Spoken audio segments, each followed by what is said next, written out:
Hello friends, welcome to Unacademy, India's largest online learning platform. यहाँ पर आप सबों का स्वागत है। और अभी हम चल रहे हैं अपने करंट अफेयर्स के सेशन में। ये लेक्चर 4 है। अभी से पहले आपने लेक्चर 2, 3 और 1 देख लिया है।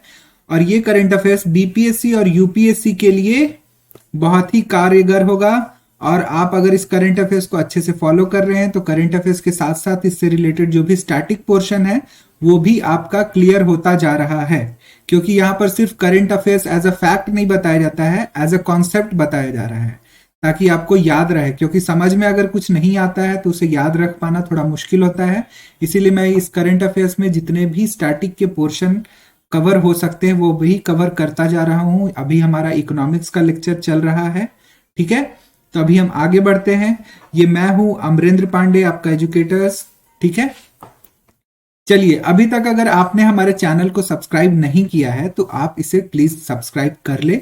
क्योंकि ये हमारा जो चैनल है लेट्स क्रैक बिहार एग्जाम, ये बिहार के सभी एग्जाम्स के लिए इसमें सारे मटेरियल्स अपलोड होते हैं, ठीक है।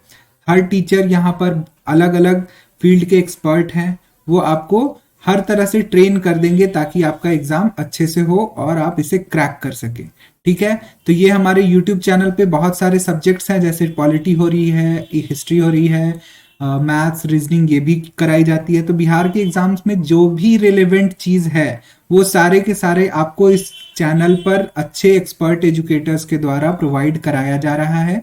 अगर आपको कोई भी डाउट हो रहा है कि हम भाई एग्जाम कैसे क्रैक करें तो आप हमारे लाइव जब वीडियो आती है तो उस पर आप कोई भी क्वेश्चन एग्जाम रिलेटेड पूछ सकते हैं। उसका क्वेरी, उस क्वेरी का आंसर आपको जरूर से दिया जाएगा, ठीक है। तो ये तो हो गई हमारे यूट्यूब चैनल की बात। एक और जगह हमारा प्रेजेंस है, वो है हमारा एंड्रॉइड और आईओएस प्लेटफॉर्म पे एज अन अकेडमी ऐप, ठीक है। तो उस ऐप पे भी आप सब्सक्रिप्शन ले सकते हैं, प्लस सब्सक्रिप्शन वहां पर आपको लेना पड़ेगा, ठीक है।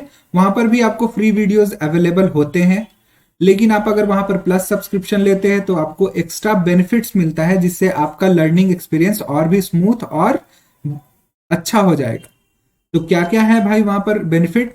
तो वहां पर आपको मिल रहा है डेली के डेली लाइव क्लासेस। वहां पर आप अपने एजुकेटर से चैट कर सकते हैं, उनके साथ इंगेज हो सकते हैं, डिस्कस कर सकते हैं, कोई भी डाउट वहां पर पूछ सकते हैं। प्लस सब्सक्रिप्शन के साथ आपको डाउट क्लियरिंग सेशन भी अलग से दिया जाता है, जैसे जिसमें आप सिर्फ अपने डाउट्स जो भी अभी तक आपने जमा करके रखे वो आप पूछिए एजुकेटर से। सारे एजुकेटर्स वहां पे आपके सारे डाउट को क्लियर कर देंगे, ठीक है। और वहां पर एक और फैसिलिटी है ऐप पर, वो है कि आप डायरेक्ट मैसेज कर सकते हैं अपने एजुकेटर्स को। अगर लाइव क्लासेस नहीं चल रही हैं तो वहां पर आपके पास वीडियो देखने पे क्रेडिट पॉइंट्स एक्यूमुलेट होते हैं, क्रेडिट पॉइंट्स।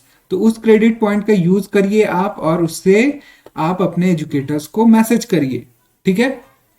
उसके बाद वहां पर आपको MCQ based live test and quizzes होते हैं, जिससे आपको अपना परफॉर्मेंस का एनालिसिस पता लगेगा कि आप किस सेक्शन में वीक हैं, आपका कौन सा पोर्शन स्ट्रांग हो गया है, आपको कहां पर और काम करना है, किस तरह से काम करना है, वो सब कुछ आपको इस टेस्ट को देने के बाद पता लगेगा, ठीक है। उसके बाद वहां पर मिलेगी आपको स्ट्रक्चर्ड कोर्सेज। सारे के सारे कोर्सेज जो भी रहते हैं, जिस भी सब्जेक्ट का कोई चीज पढ़ाया जाता है, वो from bottom basic level to advanced level तक पढ़ाया जाता है, ताकि आपसे एक भी क्वेश्चन छूटे नहीं। चाहे वो क्वेश्चन हार्ड आए या आसान आए, आप उसे आराम से कर सके, ठीक है। और सब्सक्रिप्शन लेने का सबसे बड़ा फायदा है कि आपको मिलेगा अनलिमिटेड एक्सेस। सब्सक्रिप्शन जो आप बीपीएससी का अगर ले रहे हैं तो बीपीएससी के हेड के अंदर जितने भी एजुकेटर्स हैं उन सभी के वीडियोस रिकॉर्डेड हो या लाइव हो, आप सब में इनरोल करके पढ़ सकते हैं। एज अ बैच कोर्स भी जो कुछ कोर्सेज चलते हैं उसे भी आप ज्वाइन कर सकते हैं। और ये सब्सक्रिप्शन का कॉस्ट बहुत ही नॉमिनल है, 533 रुपीज पर मंथ। इतना कम जो प्राइस में आपको इतना सारा कुछ प्रोवाइड कराया जा रहा है, ये और कहीं नहीं मिलने वाला है आपको। क्योंकि आपको भी पता है कि ऑफलाइन कोचिंग जो होती है उसमें मिनिमम फीस होती है कितनी, 50,000 रुपीज तो लग ही जाता है, ठीक है। यहां पर देखिए 533 रुपीज पर मंथ। ये हमारे एजुकेटर्स हैं जो अन अकेडमी प्लेटफॉर्म पर आपको गाइड करेंगे, पढ़ाएंगे। अलग अलग सब्जेक्ट्स के ये स्टार फैकल्टीज हैं, ठीक है। ये जो है ये सारे सब्जेक्ट्स रिलेवेंट है हमारे बीपीएससी कोर्स को लेकर के, तो ये सारे सब्जेक्ट्स वहां पर अवेलेबल है बीपीएससी के सब्सक्रिप्शन में। सभी सब्जेक्ट्स के बहुत सारे कोर्सेज अवेलेबल है, आपको जो भी कोर्स सूट करता है, जिसे भी आपको लगता है कि इस कोर्स को मुझे पढ़ना चाहिए अच्छे से, तो आप उस कोर्स में एनरोल हो जाइए फ्री ऑफ कॉस्ट। एक बार आपने सब्सक्रिप्शन ले लिया तो दोबारा से कहीं भी पेमेंट करने की आपको कोई जरूरत नहीं है, ठीक है। तो इससे आप सारे के सारे बीपीएससी के सारे सब्जेक्ट्स एक्सेस कर पाएंगे। ऐसा नहीं है कि आपको ज्योग्राफी हिस्ट्री के लिए अलग से पे करना है, सारी चीज एक बार सब्सक्रिप्शन लेने के बाद सब कुछ अनलिमिटेड हो जाता है वहां पर, ठीक है। ये हमारा सब्सक्रिप्शन प्राइसिंग क्या है, तो 1 मंथ का अगर आप ले रहे हैं सब्सक्रिप्शन तो 1600 रुपीज देना पड़ेगा आपको। 3 मंथ्स का कॉस्ट है हमारा 4000, 6 मंथ का कॉस्ट है 7200, 12 मंथ का कॉस्ट है हमारा 8800 रुपीज, ठीक है। और 24 मंथ का कॉस्ट है 12800 रुपीज। और यहां पर आप ध्यान दे रहे होंगे तो आपको लग रहा होगा कि यहाँ पर 1 मंथ का जो कॉस्ट है पर मंथ, वो जैसे जैसे हम आगे बढ़ रहे हैं वैसे वैसे घटता जा रहा है, और ये यहाँ पर 533 रुपीज हो गया। और तो और ये जो है वो हमारा एमआरपी है, एमआरपी इसमें और भी आप डिस्काउंट कर सकते हैं। इस कोड को आप बस यूज करिए AP001 और आपको मिलेगा 10% का सीधा डिस्काउंट, और ये 12,800 कन्वर्ट हो जाएगा आपका 11,520 रुपीज में, 800 कन्वर्ट हो जाएगा 7,920 रुपीज। तो यहाँ पर 10% का डिस्काउंट मिल रहा है, प्लस ये 12 मंथ और 24 मंथ का जो सब्सक्रिप्शन है उसमें दो फायदे हैं। पहला तो आपको पर मंथ जो कॉस्ट लग रहा है वो बहुत ही कम लग रहा है।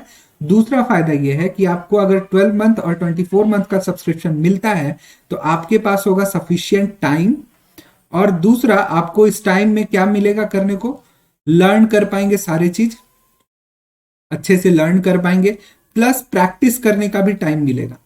प्रैक्टिस, तो प्रैक्टिस के बिना तो आप कोई भी एग्जाम नहीं निकाल सकते। विदाउट प्रैक्टिस आपने सिर्फ पढ़ लिया और जाकर एग्जाम में लिखने बैठ गए तो उस तरह से कॉम्पिटिटिव एग्जाम्स नहीं निकलते हैं, आपको प्रैक्टिस करना पड़ेगा।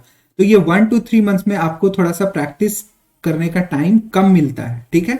ये 12 मंथ और 24 मंथ्स वाले में आपको पढ़ने का भी सही समय मिलेगा और प्रैक्टिस करने के लिए भी सफिशियंट टाइम अवेलेबल रहेगा आपको। इसीलिए मैं जिसे भी सजेस्ट करता हूं बोलता हूं भाई आप 12 मंथ या 24 मंथ्स का ही सब्सक्रिप्शन लो, बाकी आपके ऊपर है। आप एडल्ट हो चुके हैं, आपको जो भी अच्छा लगता है आप उसको लेने के लिए वो सब्सक्रिप्शन फ्री है। लेकिन एक बात का आप ध्यान जरूर रखिएगा कि आप AP001 जो है इस कोड का यूज करना ना भूले, इससे आपको 10% का फ्लैट डिस्काउंट मिलेगा। चाहे आप बीपीएससी का सब्सक्रिप्शन ले रहे हो चाहे यूपीएससी का सब्सक्रिप्शन ले रहे हो, वो हर जगह ये कोड काम करता है, ये यूनिवर्सल कोड है, ओके। तो चलिए बढ़ते हैं हमारे करंट अफेयर्स सेशन की तरफ। सेशन 4 है आज का। तो फर्स्ट करंट अफेयर्स है हमारा पार्टिसिपेटरी नोट, ठीक है। पार्टिसिपेटरी नोट किसे कहते हैं, तो ये एक तरह का डॉक्यूमेंट होता है जो फॉरेनर्स आपस में एक्सचेंज करते हैं, ठीक है। फॉरेनर्स किस तरह से यूज करते हैं इसका, तो पार्टिसिपेटरी नोट का यूज करके फॉरेनर्स हमारे इंडियन स्टॉक मार्केट में पैसा इन्वेस्ट कर सकते हैं फॉरेनर्स, ठीक है। हम जब भी इन्वेस्ट करेंगे यहां पर स्टॉक मार्केट में, तो स्टॉक मार्केट में इन्वेस्ट करने का फर्स्ट एंड फॉरमोस्ट रिक्वायरमेंट है कि आप सेबी के साथ रजिस्टर होइए, ठीक है। रजिस्ट्रेशन कराना पड़ेगा आपको, ठीक है। लेकिन सारे के सारे फॉरेनर्स इतने कॉम्प्लेक्स पेपर वर्क से जाना नहीं चाहते हैं। वो चाहते हैं कि भाई हम डायरेक्टली पैसा इंडिया के मार्केट में लगाएं without being registered into SEBI, ठीक है, सेबी से रजिस्टर हुए बिना, ठीक है। तो इसका एक उपाय है, फॉर एग्जाम्पल देखिए मैं अच्छे से समझा देता हूं पी नोट्स क्या है। फॉर एग्जाम्पल आप ले लीजिए, दो फॉरेनर्स है, एक फॉरेनर का नाम ए है, दूसरे एक फॉरेनर का नाम बी है, ठीक है। दोनों फॉरेनर्स है इंडिया में। ए जो है रजिस्टर्ड है सेबी के साथ, रजिस्टर्ड विथ सेबी, ठीक है, सेबी के साथ ये रजिस्टर्ड है। बी नॉट रजिस्टर्ड,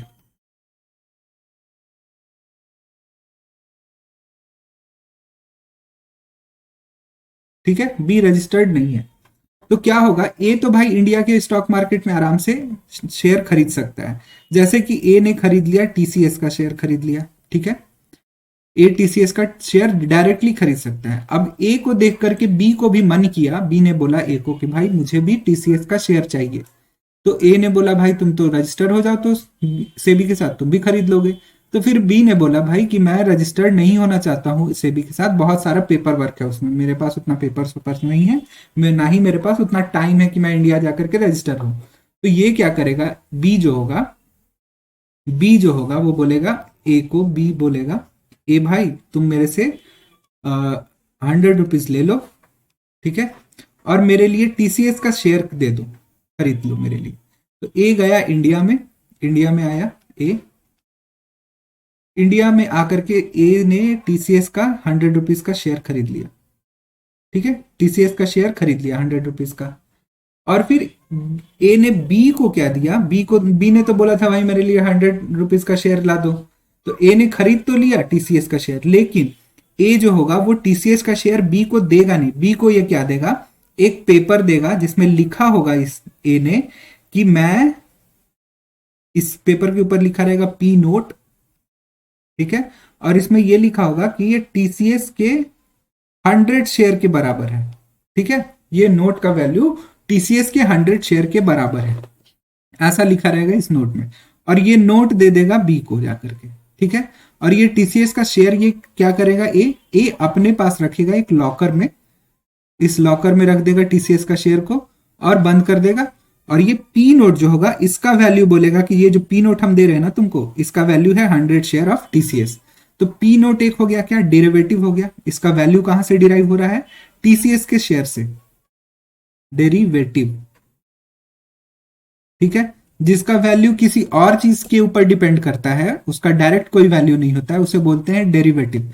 जैसे आप गोल्ड खरीदते हैं तो गोल्ड का खुद का वैल्यू है, ठीक है, लेकिन आप अगर चेक देते हैं, चेक किसी को दे देते हैं 100 रुपीज का या फिर 1 लाख का, तो उस चेक का अपना कोई वैल्यू नहीं है, अगर अकाउंट में पैसा नहीं है तो उस चेक का कोई वैल्यू नहीं, ठीक है, समझ गए। तो वैसे ही ये पी नोट है, इसके ऊपर लिखा है टीसीएस इक्वल्स टू 100, मतलब इसका वैल्यू टीसीएस के शेयर के 100 शेयर के बराबर है। ये पी नोट है बी के पास, और ये पी नोट के ऊपर कुछ नहीं लिखा रहता है कि ये इशू कौन कर रहा है, किसके पास जा रहा है। ये पी नोट एक सिंपल करेंसी नोट की तरह है जो बी ने ए से लिया है पैसा दे करके, और ए ने उसी पैसे को इन्वेस्ट किया है इंडिया में, ठीक है। ये समझ गए कि पी नोट क्या है। तो अब पी नोट का ये देख लो, पी नोट का न्यूज क्या है। तो दिसंबर 2019 में क्या हुआ, 11 साल में अभी तक जितना भी पी नोट का इन्वेस्टमेंट हुआ है उसका सबसे लोएस्ट पॉइंट पहुंच गया, ठीक है। क्या हुआ, investment in Indian capital market through participatory note have hit nearly 11 year low by end of December 2019। यहां पर देखिए ये इन्वेस्टमेंट जो हुआ था इंडिया में ये पी नोट के थ्रू हुआ था। ए ने पी नोट बेचा था 100 रुपीज का, और इस 100 रुपीज से क्या किया था, ए में इन्वेस्टमेंट किया था, तो ये इन्वेस्टमेंट था पी नोट के थ्रू। तो इस तरह का इन्वेस्टमेंट जो इंडिया में हो रहा था वो अभी दिसंबर 2019 में लोएस्ट पॉइंट पे पहुंच गया, 11 ईयर के लोएस्ट पॉइंट पे पहुंच गया है। तो इसलिए ये चीज न्यूज में आ गई। तो पी नोट है क्या, उसका definition are the offshore derivative instrument of underlying Indian asset. Indian asset क्या था यहां पर, टीसीएस का शेयर, ठीक है। उसके बाद क्या है भाई कि these are issued by foreign portfolio investors. तो ये जो ए है, ए और बी मैंने बताया दोनों के दोनों क्या है, फॉरेनर है, ये दोनों ही फॉरेनर है। ए जो है वो रजिस्टर्ड विथ सेबी है, तो ये क्या है, एफपीआई है, फॉरेन पोर्टफोलियो इन्वेस्टर है, ठीक है। और बी क्या है, सिंपल कोई फॉरेनर आदमी है जिसे कुछ चाहिए पैसा, तो उसने पी नोट के थ्रू इन्वेस्टमेंट कर दिया इंडिया में, ठीक है। एफपीआई के द्वारा इश्यू किया जाता है बाई रजिस्टर्ड एफपीआई, ठीक है, इशूड बाई रजिस्टर्ड एफपीआई। जो ए है वो सेबी के साथ रजिस्टर्ड है, और किसे इशू करता है, टू ओवरसीज इन्वेस्टर और हेज फंड्स। हेज फंड्स एक तरह का फंड होता है जो एक ही जगह बहुत सारा एक्यूमुलेटेड फंड को यूज किया जाता है, ठीक है। इससे थोड़ा सा किसी स्टॉक का प्राइस अप या डाउन किया जा सकता है हेज फंड से, ठीक है। तो ओवरसीज इन्वेस्टर को ये दिया जो कि बी था यहां पर, और who wishes to be part of Indian stock market without registering themself with SEBI. तो यहां पर क्या था, बी का कंडीशन क्या था, वो रजिस्टर्ड नहीं था लेकिन उसे मन था इंडिया में इन्वेस्ट करने का, लेकिन रजिस्टर्ड नहीं करना चाहता था। तो ये क्या किया, बी गया ए के पास, ए को दिया 100 रुपीज, 100 रुपीज का शेयर ए ने खरीदा, और ए ने क्या किया, बी को पी नोट दे दिया 100 रुपीज का। ठीक है, तो आप पी नोट के बारे में अच्छे से समझ गए क्या है ये पी नोट। ठीक है, चलिए अब नेक्स्ट हम पहुंचते हैं, क्या है नेक्स्ट करंट अफेयर्स। तो नेक्स्ट है हमारा फर्टिलाइजर सब्सिडी इन इंडिया। तो ये न्यूज में क्यों आया कि अभी सेंटर ने क्या किया है, centre is working on a plan to restrict the number of fertilisers bag that individual farmer can buy during any cropping season. Cropping season में फर्टिलाइजर के नंबर ऑफ बैग पे रिस्ट्रिक्शन लगाया जा रहा है। ऐसा क्यों किया जा रहा है? पहला चीज आपको पता है कि हमारे देश में एक ग्रीन रिवॉल्यूशन आया था। ठीक है, ग्रीन रिवॉल्यूशन आया था, कब आया था? 1960s में। 1960s में एक आया था ग्रीन रिवॉल्यूशन, ग्रीन रिवॉल्यूशन। इसके बाद से हमें पता लग गया कि फर्टिलाइजर से बहुत ज्यादा ये प्रोडक्टिविटी बढ़ सकता है, यील्डिंग बढ़ सकता है, तो फर्टिलाइजर का यूज बहुत बढ़ गया। फर्टिलाइजर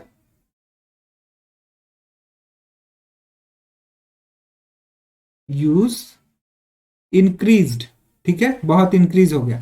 ठीक है, लेकिन फार्मर्स जो होते हैं वो उतने साइंटिफिकली अवेयर नहीं होते फर्टिलाइजर के बैड इफेक्ट्स के का, कि किस तरह से ये फर्टिलाइजर उनके सॉइल की फर्टिलिटी को डैमेज कर सकता है। ठीक है, फार्मर जो होते हैं क्या होते हैं? Farmer not aware of science. ठीक है, साइंस से वो अवेयर नहीं होते हैं, तो इससे क्या होता है, they do not know what quantity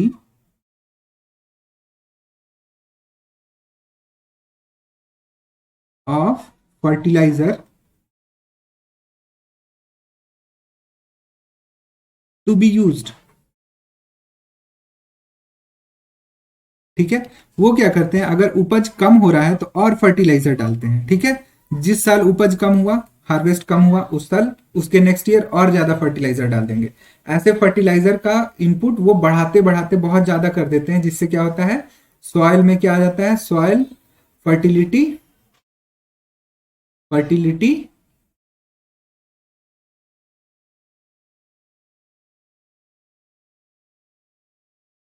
fertility क्या होता है, लॉस। ठीक है, फर्टिलिटी लॉस हो जाता है, सैलिनिटी हो जाता है, सॉइल सैलिनिटी, सैलिनाइजेशन।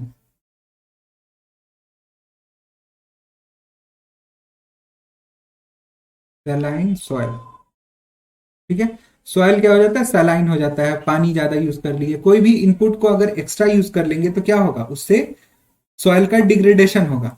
ठीक है, तो इस चीज के कारण फार्मर्स को रोकने के लिए कि भाई तुम अनलिमिटेड फार्म फर्टिलाइजर्स खरीद करके अपने खेत में डाल देते थे, जिस कारण से खेत का और प्रोडक्टिविटी कम होता है और नेक्स्ट सीजन में तुम और ज्यादा डालते हो। तो इससे क्या हो रहा है, सॉइल के अंदर जो N/P/K का रेशियो होता है वो कम होते जा रहा है। कितना रेशियो होता है, ये रेशियो बताइए कितना होता है? तो ये होता है 4:2:1।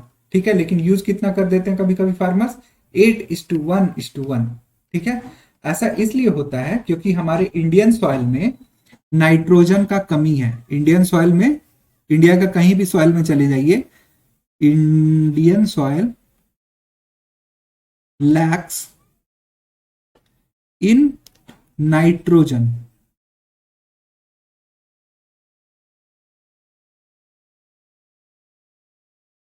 नाइट्रोजन में कमी है इसमें। ठीक है, इंडिया के सॉइल में, Indian soil lakhs in nitrogen, यहां पर नाइट्रोजन का कमी है, इसीलिए नाइट्रोजन वाला जो फर्टिलाइजर होता है बहुत ज्यादा यूज कर देते हैं। ठीक है, तो अब जब ये फर्टिलाइजर के बैग्स के ही ऊपर रिस्ट्रिक्शन रहेगा तो फार्मर्स जो होंगे फर्टिलाइजर का यूज जुडिशियली करेंगे, ऐसे ही फेंक नहीं देंगे जाकर के कि कम हो रहा है प्रोडक्टिविटी और ज्यादा डाल दो, और ज्यादा डाल दो।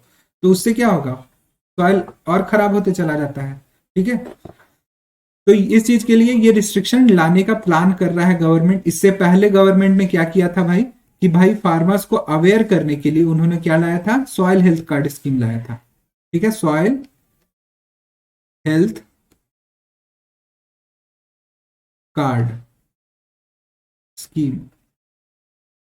ठीक है, ये सॉइल हेल्थ कार्ड स्कीम भी यही था जिससे कि फार्मर्स को क्या किया जा रहा था, अवेयर किया जा रहा था। ठीक है, अवेयर बनाया जा रहा था कि आपके सॉइल का स्थिति कितना खराब हो चुका है आपके अनजुडिशियल यूज ऑफ फर्टिलाइजर के कारण। ठीक है, अवेयर ऑफ क्या, सॉइल हेल्थ। ठीक है, सॉइल में कितना फर्टिलाइजर आपको यूज करना चाहिए, ये सब कुछ इस सॉइल हेल्थ कार्ड में बताया जाता था, लेकिन इससे कोई फायदा हो नहीं पा रहा था। तो अब क्या किया जाएगा, हार्ड मेजर लिया जाएगा। पहले सॉफ्ट मेजर किया जाता है कि समझाया जाए, उसे अवेयर किया जाए, लेकिन अगर उससे बात बनती नहीं है तो गवर्नमेंट हार्ड मेजर भी लेती है। ठीक है, तो भाई अब फर्टिलाइजर सब्सिडी इन इंडिया का क्या कहानी है वो अब हम देख लेते हैं, क्योंकि जब फर्टिलाइजर सब्सिडी के ऊपर उठता है बात तो क्वेश्चन कहीं से भी आ सकते हैं। तो फर्टिलाइजर सब्सिडी जब इंडिया आजाद हुआ 1947 में, तो उसके बाद से फर्टिलाइजर के लिए सब्सिडी नहीं दिया जाता था। क्या बोला जाता था, हम फर्टिलाइजर का प्राइस डिक्लेयर करते थे। ठीक है, प्राइस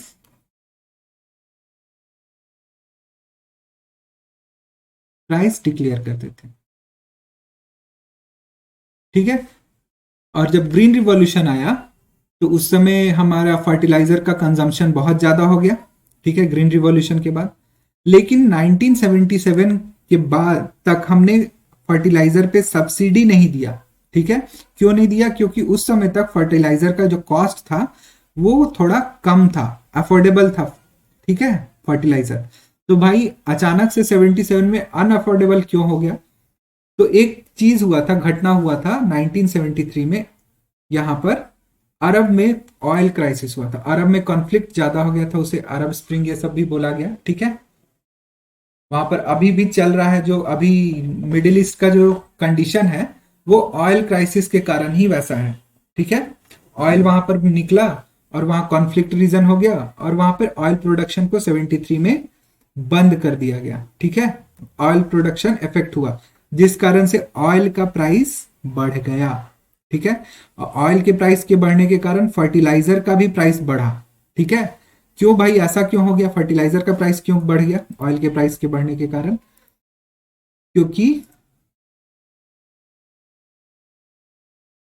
ऑयल का प्राइस जो होता है, जो भी फर्टिलाइजर्स होते हैं फर्टिलाइजर, वो कैसे बनते हैं। ठीक है, ये बनते हैं फैक्ट्री में, तो यहां पर यूज होता है एनर्जी। ठीक है, फर्टिलाइजर बनाने के लिए क्या चाहिए हमें, raw material. Raw material for fertiliser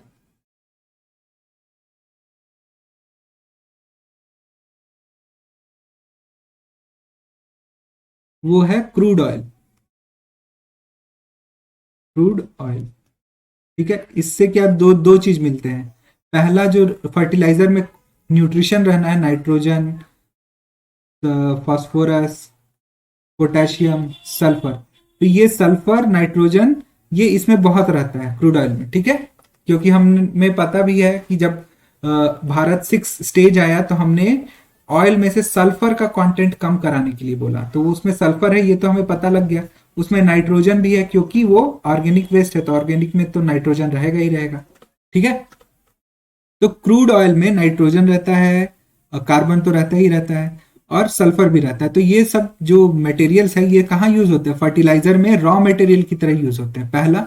और दूसरा, ऑयल से जो एनर्जी मिलता है ना, वो भी यूज होता है फर्टिलाइजर बनाने में, क्योंकि नाइट्रोजिनस फर्टिलाइजर बनाने के लिए बहुत ज्यादा एनर्जी चाहिए, क्योंकि नाइट्रोजन हम N2 के रूप में प्लांट्स को नहीं दे सकते, हमें उसे नाइट्रेट के रूप में कन्वर्ट करना होगा, और N2 के को नाइट्रेट के रूप में कन्वर्ट करने के लिए बहुत ज्यादा एनर्जी लगता है। तो वो एनर्जी भी हमें ऑयल इंडस्ट्री से ही मिलता है। इसीलिए हम अपने इंडिया में देखेंगे कि फर्टिलाइजर्स कहाँ कहाँ हैं, तो जहां भी हमें ऑयल रिफाइनरी दिखेगी ना, वहां पर हमें फर्टिलाइजर्स मिलेंगे। तो ऑयल रिफाइनरी कहाँ पे इस रीजन में है, तो हमें मुंबई में मिलेगा फर्टिलाइजर। ये जो कंपनी आपको दिख रहा है ना, इफ्को, इफ्को इसी जगह है, ट्रॉम्बे में। ट्रॉम्बे में यहाँ पर IOCL भी है। ठीक है, HPCL है, बीपीसीएल है, और इन सब के बगल में इफको है। ठीक है, इफको ये फर्टिलाइजर वाला कंपनी है, और ये सारे के सारे ऑयल बेस्ड रिफाइनरीज हैं। तो इनसे इनको इसको मिलता है रॉ मटेरियल प्लस एनर्जी। ठीक है, तो जब क्रूड ऑयल का प्राइस बढ़ेगा तो फर्टिलाइजर का भी प्राइस बढ़ जाएगा।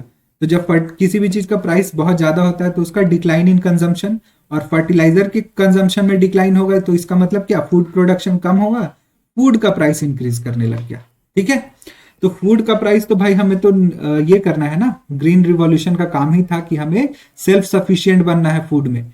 तो उस चीज को रोकने के लिए गवर्नमेंट ने क्या डिसीजन लिया कि 1977 से हम सब्सिडाइज करेंगे किसे, मैन्युफैक्चरर को। मैन्युफैक्चर जो कर रहा है, जैसे इफको ने मैन्युफैक्चर करना शुरू किया, तो इफको को हम क्या बोलेंगे, भाई तुम लो पैसा, तुम जो 100 रुपीज का बना करके बेच रहे हो, ठीक है, तुमको 100 रुपीज कॉस्ट पड़ रहा है, कोई दिक्कत नहीं, लेकिन तुम बेचो 70 ही रुपीज में, जो एक्स्ट्रा 30 रुपीज है ना वो हम क्या करेंगे, एज ए सब्सिडी तुम्हें दे देंगे। ठीक है, तुम मार्केट में 70 रुपीज में ही बेचो। तो इससे क्या हुआ भाई कि अब फार्मर्स को जो पहले प्राइस देते थे उसी प्राइस पे फिर से मिलने लग गया फर्टिलाइजर, और वो प्रोडक्शन को इंक्रीज करते रह गए। ठीक है, इंक्रीज करते गए। ठीक है, लेकिन ये चीज कुछ चेंजेस हुई यहां पर 1991 में। एक और चेंजेस हुआ। पहला तो हमें पता है 91 में लिबरलाइजेशन, प्राइवेटाइजेशन और ग्लोबलाइजेशन हुआ। तो लिबरलाइजेशन के चलते गवर्नमेंट ने क्या किया, डी कंट्रोल कर दिया सारे फर्टिलाइजर्स के इंपोर्ट को।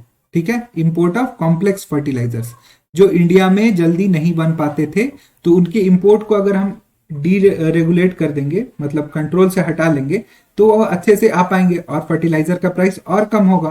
प्राइस कम होगा तो फूड प्रोडक्शन इंक्रीज होगा, हमारा फूड प्राइस कंट्रोल में रहेगा। ठीक है, तो ये 1991 में एक और स्टेप लिया गवर्नमेंट ने फर्टिलाइजर के प्राइस को कम रखने के लिए, कि उसे ने decontrol the import of complex fertilisers. ठीक है, लेकिन यूरिया का जो इंपोर्ट था वो अभी भी रिस्ट्रिक्टेड था। ठीक है, यूरिया को डी कंट्रोल नहीं किया गया, यूरिया अभी भी रिस्ट्रिक्टेड था। ऐसा क्यों हुआ, तो उसका एक रीजन है,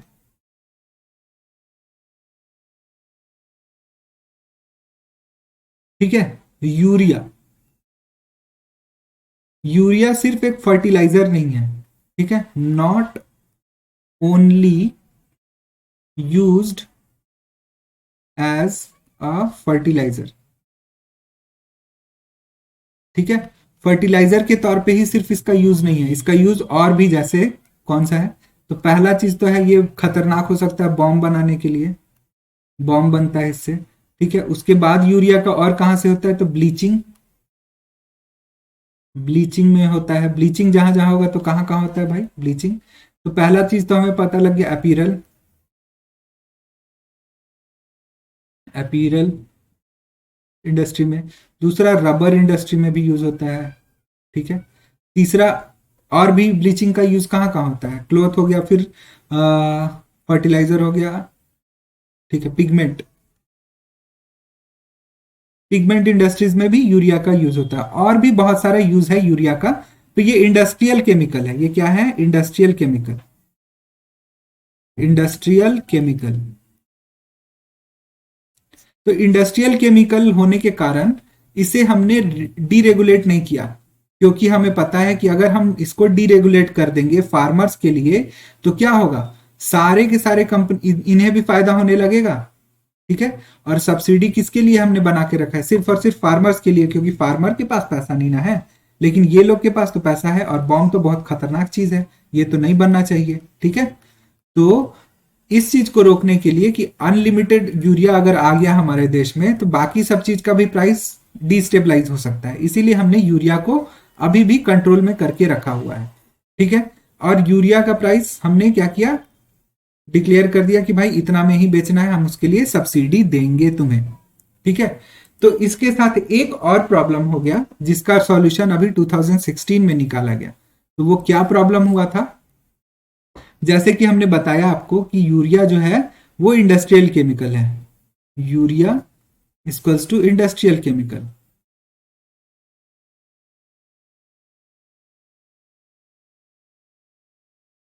ठीक है, तो इसका यूज इंडस्ट्रीज में होगा, और हमें पता है कि हमारा जो देश है ये, ठीक है, ये नेपाल है इस जगह, और इस जगह क्या है, भूटान है। ठीक है, और यहां पर बांग्लादेश। ठीक है, ये बांग्लादेश है, नेपाल, भूटान, बांग्लादेश। ठीक है, तो ये हमें पता है कि यूपी, बिहार और वेस्ट बंगाल क्या है, एग्रीकल्चर वाले एरिया है। ठीक है, यूपी, बिहार, वेस्ट बंगाल, यहां पर यूरिया का कंजम्पशन बहुत ज्यादा होता है, यूरिया कंजम्पशन। ठीक है, यूरिया का कंजम्पशन यहाँ पर बहुत ज्यादा है। लेकिन ये जो छोटे छोटे देश है ना, नेपाल, बांग्लादेश और भूटान, यहाँ पर इन राज्यों से, यूपी, बिहार और वेस्ट बंगाल से यूरिया ब्लैक मार्केट में चला जाता है। क्यों ब्लैक मार्केट में जाता है? क्योंकि बिहार बिहार यूपी और वेस्ट बंगाल में यूरिया सब्सिडाइज्ड है। ठीक है, यूरिया सब्सिडाइज्ड। ठीक है, यूरिया सब्सिडाइज्ड है, यहां पर यूरिया का प्राइस कम है। कम किसके लिए है? सिर्फ फार्मर्स के लिए, इंडस्ट्रियल पर्पस के लिए कम नहीं किया गया। सिर्फ फार्मर्स अगर खरीद रहे हैं तो उनके लिए कम किया गया, फार्म गेट प्राइस कम है इसका। लेकिन होता क्या है कि यहाँ के फार्मर्स गरीब हैं। ठीक है, तो ये फार्मर्स अपने नाम पे खरीदते हैं, या फिर कोई बिचौलिया होता है जो मिडिल मैन, वो फार्मर्स के नाम पे खरीदता है यूरिया ढेर सारा। ठीक है, और जितना जरूरत है फार्म में उतना दिया। 10 बोरा मान लो जरूरत है फार्म में, तो उसने खरीदा कितना, 100 बोरा, और 10 बोरा दे दिया फार्मर्स को। 90 बोरा क्या करता था, वो ब्लैक मार्केट में चला जाता था, ब्लैक मार्केट।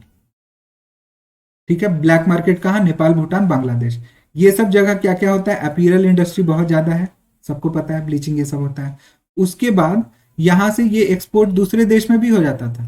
ठीक है, तो इंडिया का पैसा ब्लैक मार्केटिंग से पूरे दुनिया में जा रहा था। तो इस चीज का उपाय हमारे इंडियन गवर्नमेंट ने क्या किया, लाया 2016 में एक जैम ट्रिनिटी आया। जैम ट्रिनिटी क्या है? तो ये है जन धन, ये हो गया आधार। ठीक है, और ये हो गया मोबाइल। ठीक है, इसके साथ साथ आया जैम ट्रिनिटी, प्लस क्या आया, नीम कोटेड यूरिया। नीम कोटेड यूरिया। ठीक है, नीम कोटेड यूरिया, दो चीज आया, एक जैम ट्रिनिटी, दूसरा नीम कोटेड यूरिया। तो इससे क्या होगा, जैम ट्रिनिटी और नीम कोटेड यूरिया से, जैम ट्रिनिटी से क्या करेगा गवर्नमेंट, सब्सिडी क्या कहा जाएगा, सब्सिडी डायरेक्टली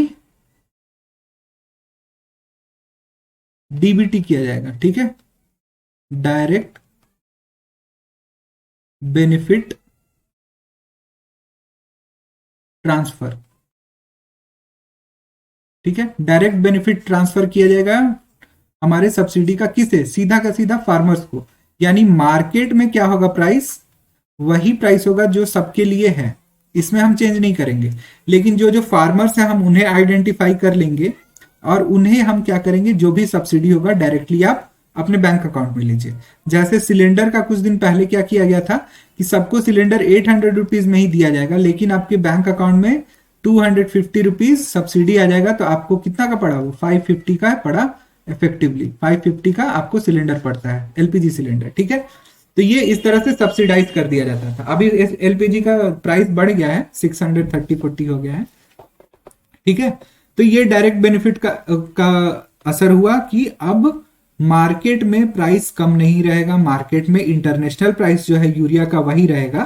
तो अब ब्लैक मार्केटिंग नहीं हो पाएगा। और दूसरा चीज, हो सकता है ऐसा करने से फार्मर्स को लोग कांटेक्ट करने लगे कि भाई तुम ज्यादा खरीद लो और हमें दे दो। तो उस चीज को रोकने के लिए क्या किया गया कि सब्सिडी तभी दिया जाएगा, सब्सिडी का कंडीशन लगाया गया। कंडीशन, कंडीशन क्या रहा भाई सब्सिडी का, कि अगर नीम कोटेड यूरिया है तो ही सब्सिडी देंगे। Only if urea is Neem coated, Neem coated. तो जब नीम से कोट कर देंगे यूरिया को, तो वो इंडस्ट्रियल यूरिया तब नहीं रहा। अब नीम के कारण वो इंडस्ट्रियल पर्पस के लिए यूज नहीं हो सकता है। तो नीम कोटेड यूरिया क्या होगा? Only for agriculture, only for agriculture. ठीक है, अब ये इंडस्ट्री के लिए यूज नहीं किया जा सकेगा। तो neem coated plus JAM trinity black marketing को ध्वस्त कर दिया गया। ठीक है, समझ में आ गया नीम कोटेड यूरिया और ब्लैक मार्केटिंग का क्या रिलेशन था। फिर से आते हैं यहां पर, यूरिया का इंपोर्ट अभी भी रिस्ट्रिक्टेड था। क्यों? क्योंकि ये इंडस्ट्रियल केमिकल था। ठीक है, प्लस इसके साथ जो जो प्रॉब्लम हुआ हमने देख लिया कि सब्सिडी ज्यादा दिया जाने से यूरिया का लीक होने लगा था दूसरे नेशंस में। तो उस चीज को हमने रोका कैसे? नीम कोटेड यूरिया और डायरेक्ट बेनिफिट ट्रांसफर से। ठीक है, फिर एक नया स्कीम आया इसमें। वो क्या था scheme? Fertiliser subsidy in India में क्या था? Nutrition based subsidy scheme. ठीक है, तो इसमें क्या किया गया? पहले जो सब्सिडी दिया जाता था पर केजी ऑफ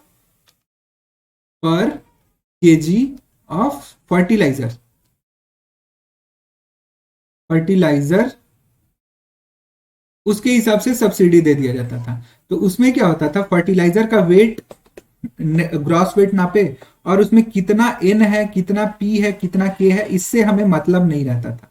ठीक है, तो सब क्या होता था? फर्टिलाइजर खराब क्वालिटी का हो या अच्छा क्वालिटी का हो, उसका प्राइस उतना ही रहता था। ठीक है, तो ये तो भाई खराब बात है। अच्छे क्वालिटी का फर्टिलाइजर का प्राइस अच्छा होना चाहिए, उसमें ज्यादा सब्सिडी दो। ठीक है, तो ये चीज नहीं हो रहा था। खराब फर्टिलाइजर पे भी सब्सिडी उतना ही दिया जा रहा था जितना अच्छे फर्टिलाइजर पे। तो अच्छा और बुरा फर्टिलाइजर का डिस्टिंक्शन नहीं था। तो इस सब स्कीम के आने से क्या हुआ कि हम पर केजी वेट ऑफ फर्टिलाइजर पे नहीं देंगे, पर केजी वेट ऑफ न्यूट्रिशंस पे देंगे। क्या न्यूट्रिएंट है उसमें, तो हम नापेंगे किसका वेट? इन न्यूट्रिएंट्स का। नाइट्रोजन का वेट नापेंगे, फास्फोरस का नापेंगे, पोटेशियम का और सल्फर का। इन चारों का वेट नापेंगे कि तुम्हारे फर्टिलाइजर में कितना कितना है, और उस हिसाब से हम सब्सिडाइज करेंगे तुम्हारे फर्टिलाइजर को। ठीक है, nutrition of subsidise P&K fertiliser. ठीक है, उसके बेसिस पे हम करेंगे। तो ये वाला जो था स्कीम, ये किसके ऊपर एप्लीकेबल है? 22 फर्टिलाइजर्स के ऊपर एप्लीकेबल है, अदर देन यूरिया। यूरिया के ऊपर ये अभी भी एप्लीकेबल नहीं है। यूरिया का प्राइस कैसे हम देखते हैं? तो स्टैट्यूटरी प्राइस है यूरिया का। क्या है? अभी भी हम प्राइस डिक्लेयर करते हैं एज द लॉ है किसका अलग से। तो यूरिया का प्राइस स्टैट्यूटरी प्राइस है, स्टैट्यूटरी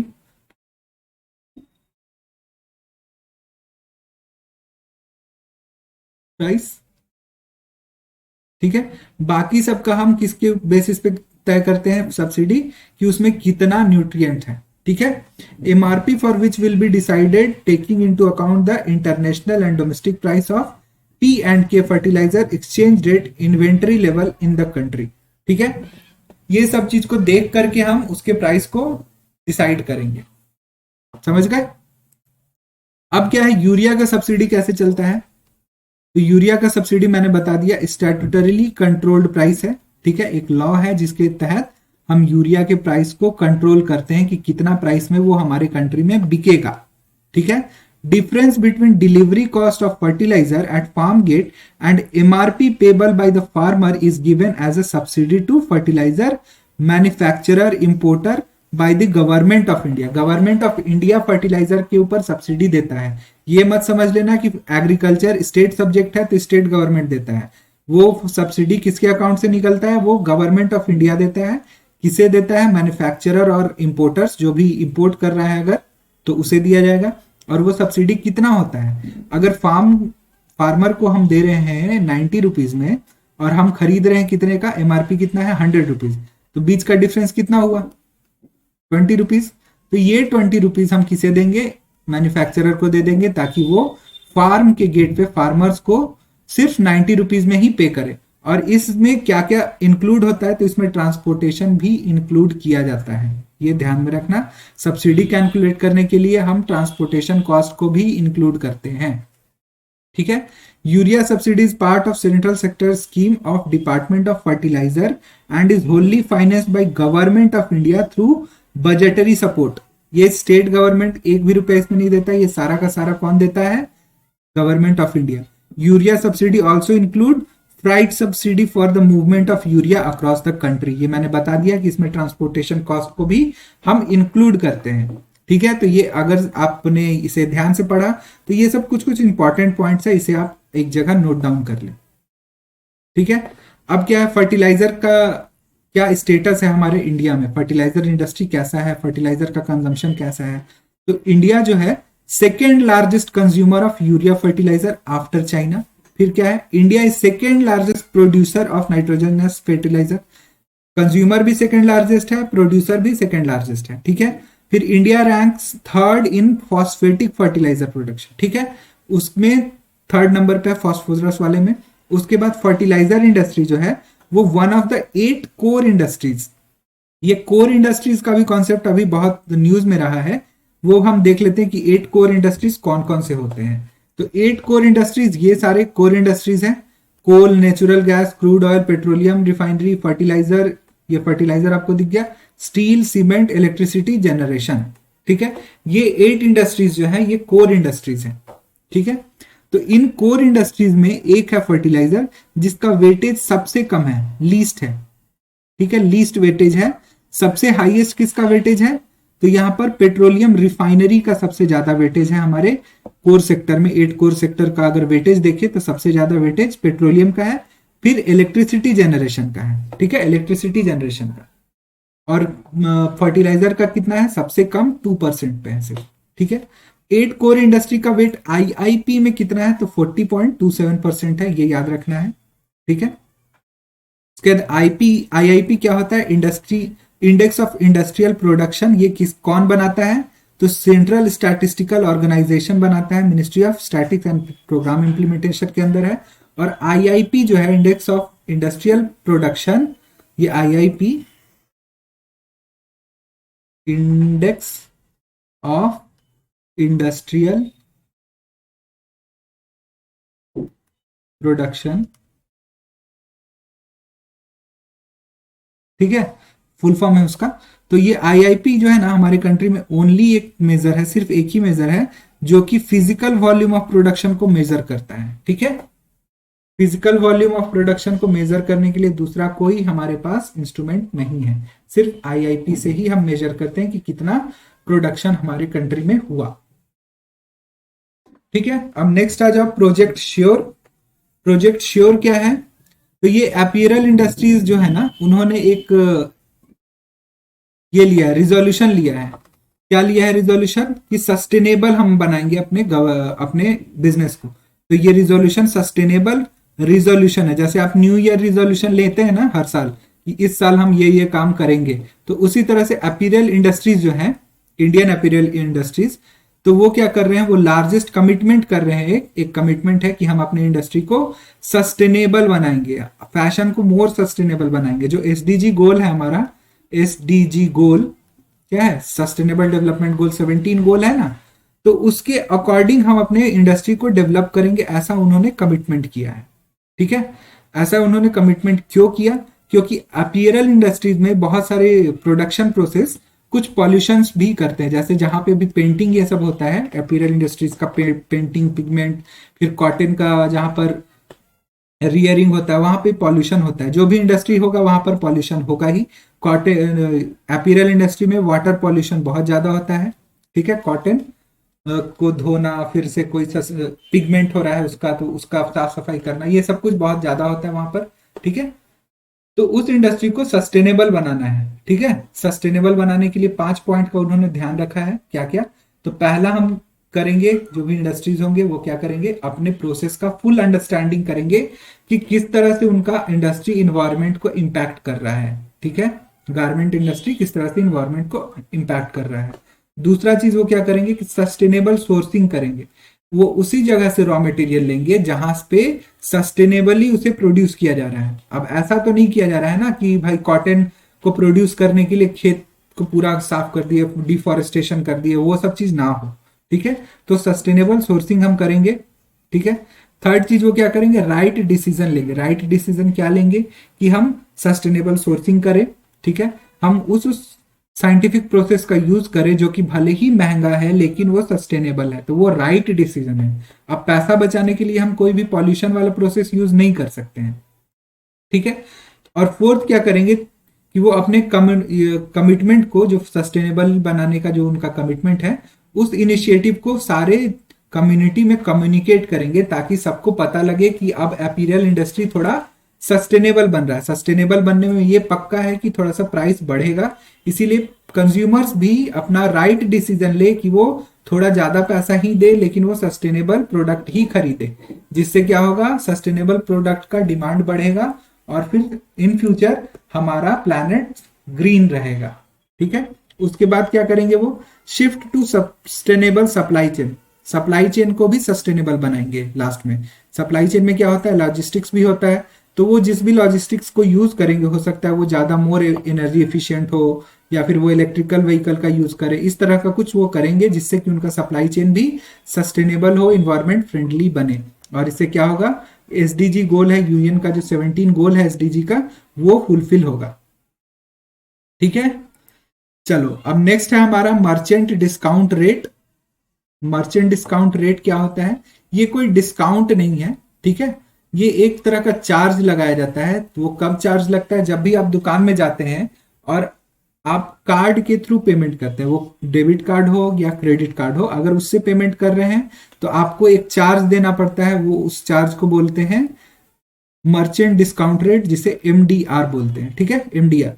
तो ये चार्जेबल किसके ऊपर होता है, मर्चेंट को पे करना होता है। ठीक है, जो दुकानदार होता है उसे पे करना होता है। लेकिन अक्सर होता क्या है कि जब भी आप कार्ड से पेमेंट करेंगे तो मर्चेंट क्या बोलता है, मर्चेंट बोलता है सर आपको 2% एक्स्ट्रा देना पड़ेगा अगर आपने कार्ड यूज किया तो।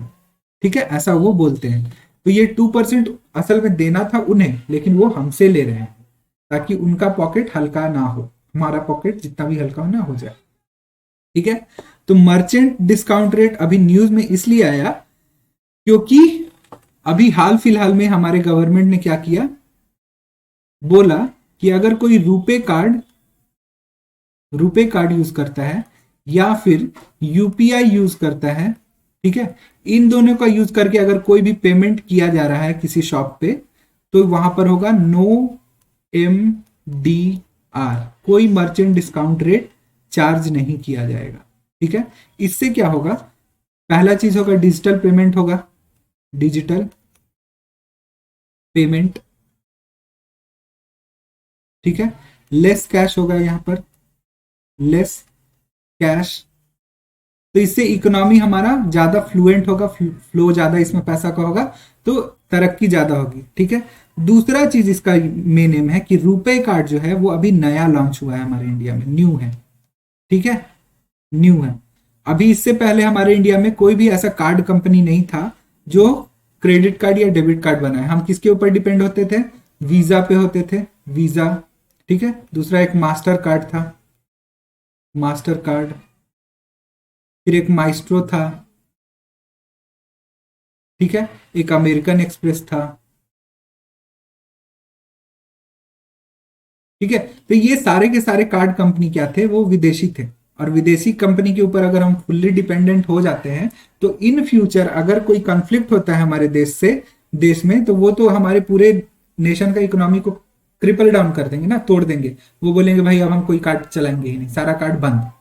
तो लो, अब हमारा ना क्रेडिट कार्ड है ना कुछ है, सारा का सारा पैसा बैंक में फ्रीज हो जाएगा। फिर हम क्या करेंगे, सारा कैश वाला इकोनॉमी फिर से हो जाएगा। तो इस चीज को हमने फ्यूचर में देखा और हमने क्या लॉन्च किया, रुपे कार्ड अपना खुद का यूज लॉन्च कर दिया इंडिया ने।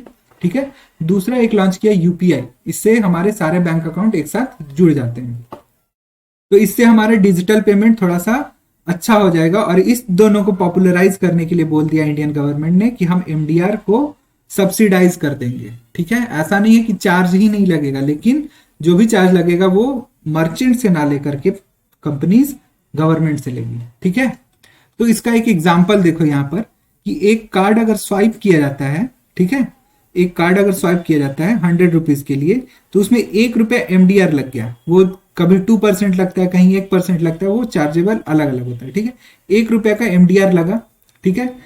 एंड द पेट्रोल पंप में मान लो तुम गए पेट्रोल भराने, तो वहां पर 1 रुपीज का एमडीआर लग गया। तो एमडीआर जो लगा ना, तो उसमें 100 रुपीज तो तुम्हारे अकाउंट से कटा, 99 रुपीज गया कहां पे, मर्चेंट के पास, और 1 रुपीज चला गया यहां पर। तो 1 रुपीज किसके किसके पास गया, तो पहला गया इशूइंग बैंक के पास, जिस बैंक ने उस कार्ड को इशू किया है। दूसरा गया उस कार्ड कंपनी के पास जिस कंपनी का कार्ड यूज हुआ है। तीसरा गया उस कंपनी के पास जिसने वो पीओएस मशीन लगाया जहां पे तुमने कार्ड स्वाइप किया। ठीक है, तो 33 पैसा इन तीनों में बांट दिया गया। तो अभी जो नोड एमडीआर लग रहा है, कोई एमडीआर नहीं हो रहा है, तो इसमें क्या करेगी गवर्नमेंट, बैंक का पैसा, ठीक है, फिर से तुम्हारा कार्ड कंपनी का पैसा, कार्ड कंपनी कार्ड का पैसा, फिर पीओएस मशीन का पैसा, ये सबका पैसा कौन देगी, गवर्नमेंट देगी। ठीक है, ये समझ में आ गया एमडीआर क्या था। अब नेक्स्ट आ जाओ तोमान। तोमान क्या है, तोमान एक नया तरह का करेंसी है। वो कौन से देश का करेंसी है, ये ईरान का करेंसी है, ईरान का न्यू करेंसी। ठीक है, ईरान का न्यू करेंसी है तोमान। ऐसा ये न्यू करेंसी क्यों लाया गया, क्योंकि अभी हमें पता है कि ईरान में क्या लग गया है, सैंक्शन। यूएस ने लगा दिया, यूएसए ने ईरान पे लगाया है सैंक्शन।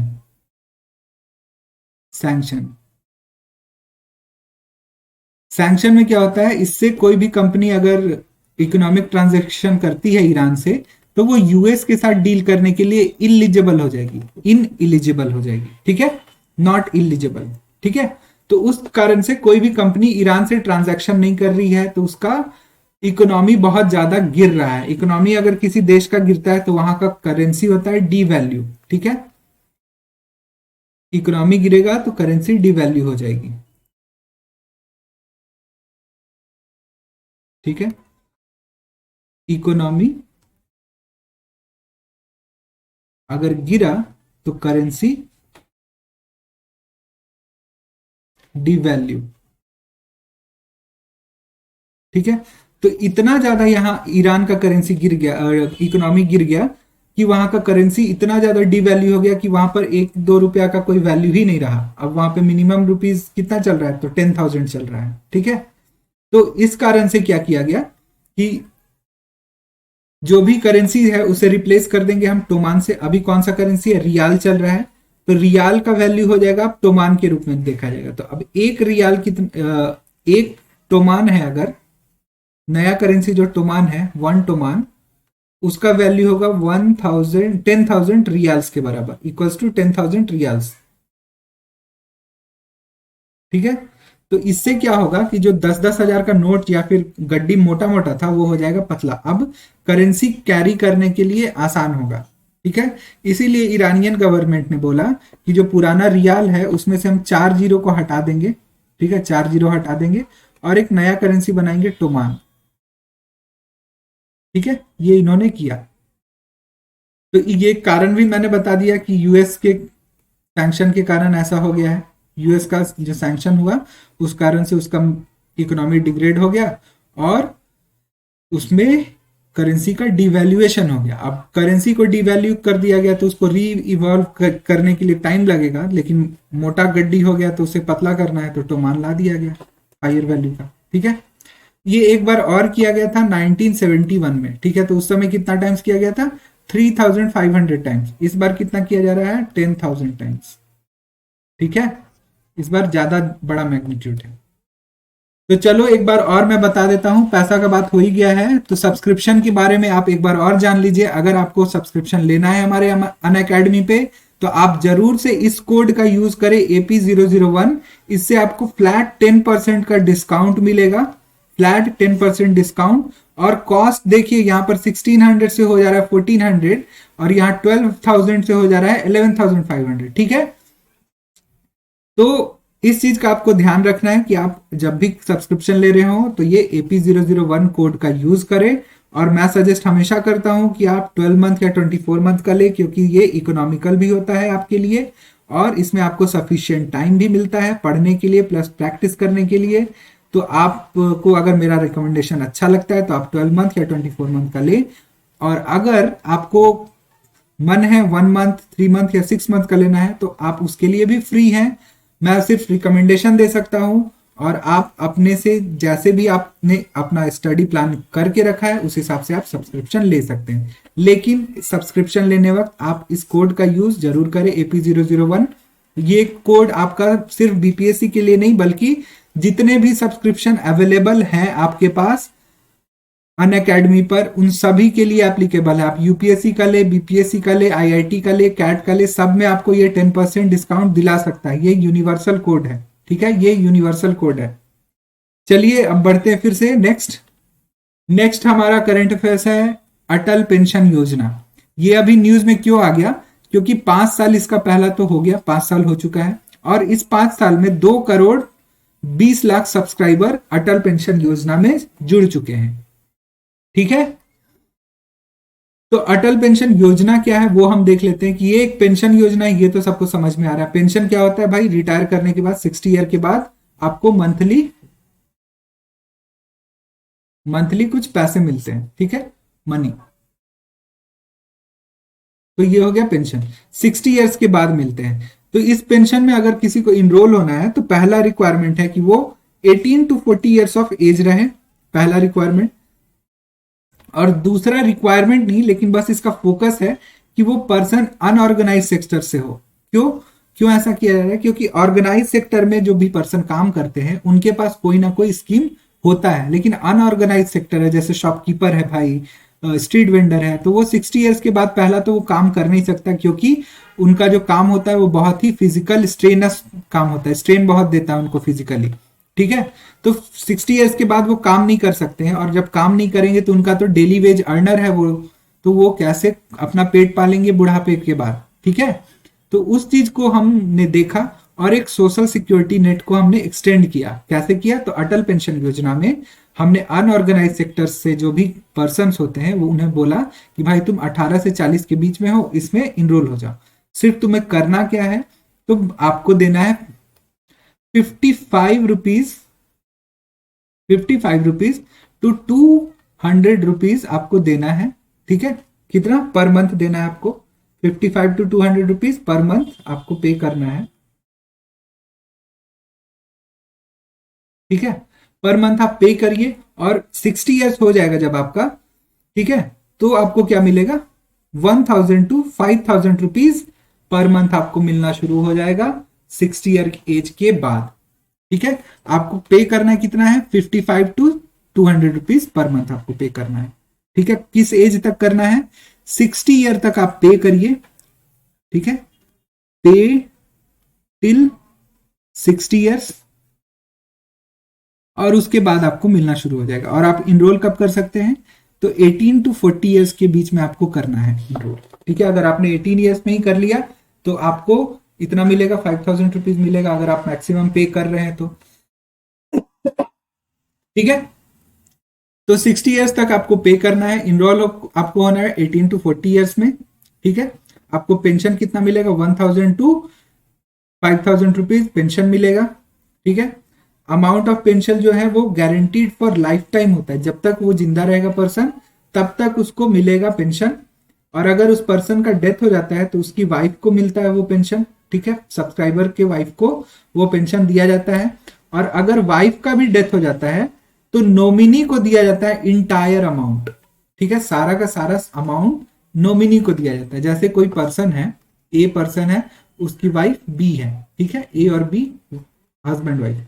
ए ने पर मंथ जमा किया, इसमें 100 रुपीज पर मंथ जमा किया है, ठीक है, 55 to 200 जमा करना है। इसने 100 रुपीज पर मंथ जमा किया है 60 ईयर्स ऑफ एज तक, ठीक है। और मान लो इस समय में कितना हुआ पर मंथ, अगर दे रहा है तो 1200 रुपीज 20, ठीक है। तो 24,000 to 40,000 तक इसे मिलेगा। मान लो 30,000 रुपीज उसका जमा हो गया पेंशन फंड में, ठीक है।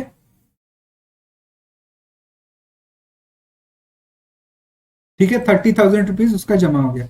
अब इससे पेंशन इसका मिलता है। ये असल में होता क्या है, स्कीम इतना पैसा जमा हो गया तो जो इंटरेस्ट एक्यूमुलेट होता है ना, वही धीरे धीरे करके पेंशन के रूप में दिया जाता है जो भी पेंशनर होते हैं। तो जब हस्बैंड और वाइफ दोनों का डेथ हो जाता है तो मान लो इसने अपने बेटा सी को नॉमिनी बनाया था, तो जितना भी इसमें बचा रहेगा 30 में से कुछ तो पेंशन में निकल गया, मान लो 15 निकल गया या फिर 10 निकल गया, तो बचा होगा कितना, 10 आउट हो गया अगर, तो बचा होगा कितना 20, तो ये 20,000 रुपीज इसे दे दिया जाएगा, ठीक है, जो भी बचा है सो, ठीक है। और अगर दोनों का डेथ हो जाता है, ठीक है, तो सब पेंशन का कॉर्पस क्या होगा, नॉमिनी को पूरा का पूरा दे दिया जाएगा, ठीक है। उसके बाद इसका और एक फायदा है कि जो भी एग्जिस्टिंग मेंबर्स है, बहुत सारा पेंशन स्कीम पहले से भी चल रहा है, जैसे एक स्वावलंबन योजना है, ठीक है, एनपीएस लाइट का, ठीक है, वो सबके सब इसी अटल पेंशन योजना में आ जाएंगे, एक साथ हो जाएंगे। तो इससे क्या होगा, डुप्लीकेशन ऑफ स्कीम्स भी नहीं होगा, ठीक है। तो अब देखो एक और चीज इसमें देख लो कि सेंट्रल गवर्नमेंट जो है वो भी कंट्रीब्यूट करेगा पैसा, ठीक है। 50% ऑफ टोटल कंट्रीब्यूशन किसका रहेगा, सेंट्रल गवर्नमेंट का, या फिर 100,000 रुपीज देंगे पर एनम गवर्नमेंट, ठीक है, विच एवर इज लोअर, ठीक है। मान लो कोई पर्सन है वो पर मंथ दे रहा है कितना, 100 रुपीज पेमेंट कर रहा है, 100 रुपीज का पेमेंट कर रहा है पर मंथ, ठीक है। तो उसका ईयरली कितना पेमेंट होगा, 1200 रुपीज, ठीक है। तो एक चीज ध्यान में रखना कि जो भी पेंशन फंड होता है या फिर पीपीएफ होता है, तो कंट्रीब्यूशन दोनों तरफ से आता है, ठीक है। जैसे कोई कंपनी में काम कर रहा है, किसी कंपनी में काम करते हो, तो उसमें एक पीएफ कटता है सारे एम्प्लॉयज का। पीएफ कितना कटता है, 12.5% रुपीज पीएफ कट जाता है, जितना भी बेसिक पे होता है। और इतना ही पैसा जो कंपनी में काम करता है वो कंपनी देती है, ठीक है। कंपनी भी इतना ही पैसा देती है, कितना देती है, 12.5%। तो ये दोनों 12.5% मिल करके इंप्लॉय के लिए कितना होता है, उसका 25% of salary per month save होते चला जाता है एज अ पीएफ में चला जाता है, ठीक है। उसी तरह से पेंशन फंड जो ये वाला है, तो इसमें अगर कोई पर्सन 100 रुपीज अपने तरफ से जमा कर रहा है, तो सरकार भी उसकी तरफ से उसके लिए 100 रुपीज जमा करेगी, ठीक है। तो उसका टोटल सेविंग कितना होगा, 1200 वो खुद का जमा कर रहा है और 1200 सरकार उसके लिए अपने पॉकेट से दे रही है। तो इस 1200 में 50% जो होगा इसका 50% और 1000 रुपीज, इन दोनों में से जो भी कम होगा वो कौन देगी, सेंट्रल गवर्नमेंट देगी।